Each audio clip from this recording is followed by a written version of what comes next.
ठाकुर जी को भोग लगाते हैं तो पर्दा किया जाता है। हमेशा तो 365 दिन प्रयास कीजिए कि उसका एक समय निर्धारित हो कि ठाकुर जी को भोग लगाते समय इतनी देर ठाकुर जी के आगे पर्दा किया जाएगा।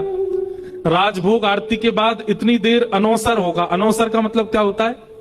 अनौसर का मतलब होता है ठाकुर जी अब हमारे लिए उपस्थित नहीं है। अब ठाकुर जी गौचारण करने गए हैं, सखियों के पास गए हैं, गोपियों के पास गए, भक्तों के पास गए, तो इसलिए 12, साढ़े 12, 1 बजे हमारे वृंदावन में सारे मंदिरों में अनौसर हो जाता है। उस समय ठाकुर जी आपके लिए उपस्थित नहीं है, सो रहे हैं, ऐसी बात नहीं। ठाकुर जी अब कहीं और गए हैं, इस समय मंदिर में नहीं है। उस समय यदि आप दर्शन खोलते हैं तो वो अपराध लगता है।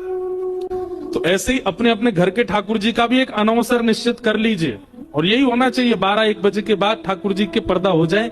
4, साढ़े 4, 5 बजे तक फिर दर्शन कोई ना करे। लेकिन महाराज जी ऐसा कई बार अनुभव किया गया कि मंदिर के पुजारी उन्होंने अनौसर में मंदिर में प्रवेश किया और ठाकुर जी अपनी स्थिति से पृथक दिखे।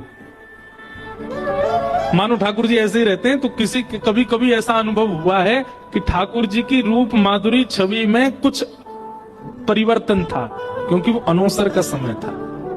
अगर आप 365 दिन अनौसर की सेवा करते हैं और 365 में से अगर एक दिन कभी कदापि अनौसर में प्रवेश कर गए, तो हो सकता है कि आपको भी अपने ठाकुर जी की भंगिमा में थोड़ी सी परिवर्तन का अनुभव हो।